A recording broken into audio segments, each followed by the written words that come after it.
if you can teach people to stand up in the face of the things they're afraid of, they get stronger. And you don't know what the upper limits to that are.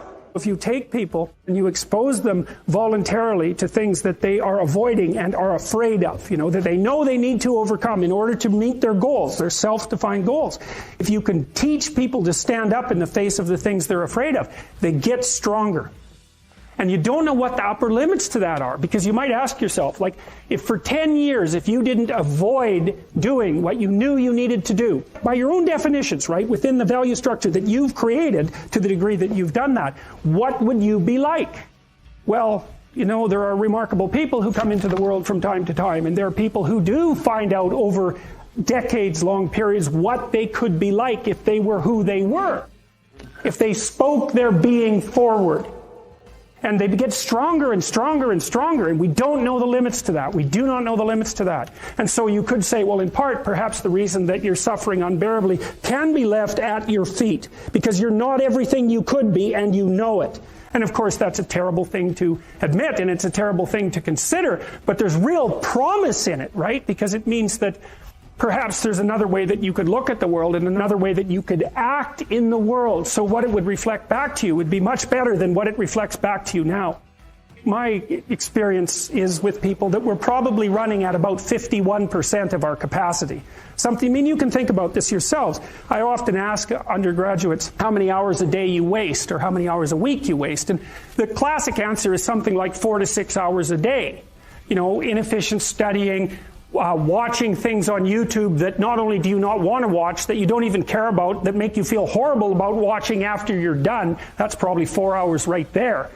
You think, well, that's 25 hours a week. It's 100 hours a month. That's 2.5 full work weeks. It's half a year of work weeks per year. And if your time is worth $20 an hour, which is a radical underestimate, it's probably more like 50 if you think about it in terms of deferred wages.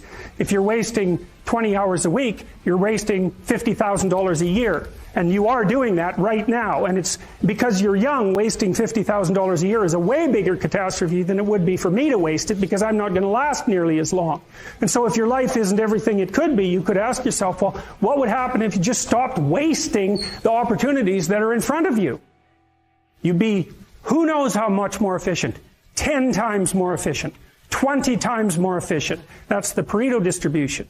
You have no idea how efficient people get. It's off the charts. Well, and if we all got our act together collectively and stopped making things worse, because that's another thing people do all the time, not only do they not do what they should to make things better, they actively attempt to make things worse because they're spiteful or resentful or arrogant or deceitful or homicidal or genocidal, or all of those things all bundled together in an absolutely pathological package. If people stopped really, really trying just to make things worse, we have no idea how much better they would get just because of that.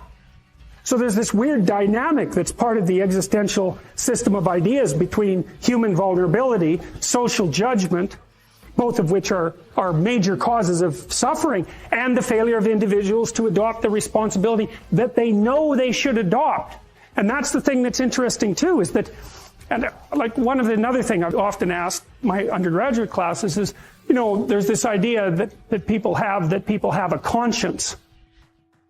And you know what the conscience is.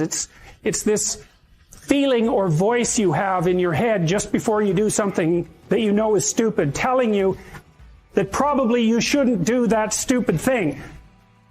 You don't have to listen to it, strangely enough, but you go ahead and do it anyways, and then, of course, exactly what the conscience told you was going to happen inevitably happens, so that you feel even stupider about it than you would if it happened by accident, because you know, I knew this was going to happen, I got a warning it was going to happen, and I went and did it anyways. And the funny thing, too, is that conscience operates within people, and we really don't understand what the hell that is.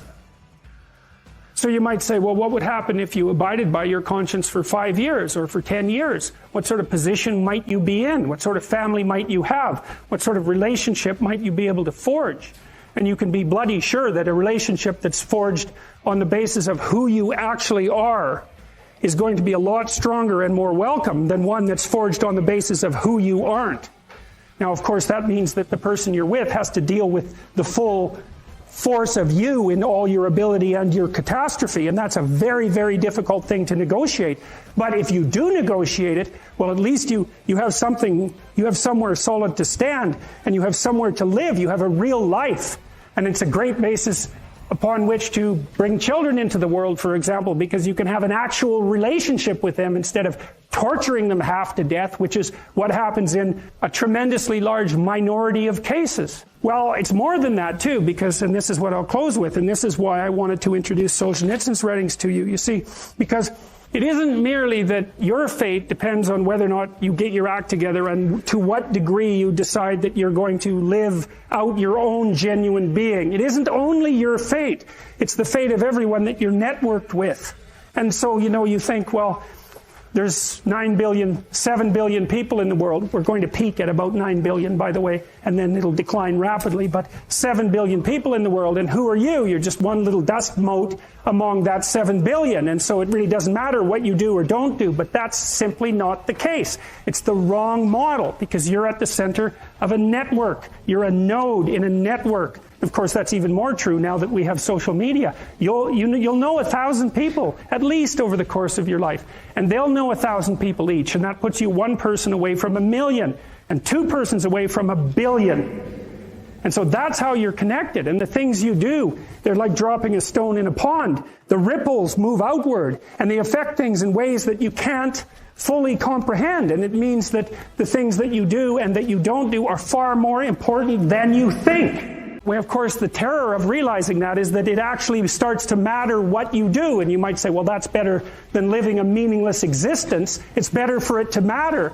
But I mean, if you really asked yourself, would you be so sure if you had the choice? I can live with no responsibility whatsoever. The price I pay is that nothing matters. Or I can reverse it and everything matters. But I have to take the responsibility that's associated with that. It's not so obvious to me that people would take the meaningful path. When you say, well, nihilists suffer dreadfully because there's no meaning in their life and they still suffer. Yeah, but the advantage is they have no responsibility. So that's the payoff, and I actually think that's the motivation. Say, well, I can't help being nihilistic. All my belief systems have collapsed. It's like, yeah, maybe.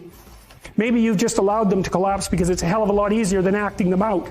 And the price you pay is some meaningless suffering, but you can always whine about that and people will feel sorry for you, and you have the option of taking the pathway of the martyr, so that's a pretty good deal, all things considered, especially when the alternative is to bear your burden properly and to live forthrightly in the world. Well, what Solzhenitsyn figured out, and so many people in the 20th century, it's not just him, even though he's the best example, is that if you live a pathological life, you pathologize your society. And if enough people do that, then it's hell. When you're getting ready in the morning, when you're working, or when you're simply looking to open your mind, download Mindset and listen to your favorite inspirational speeches of all time. Your brain is the most powerful weapon in the world.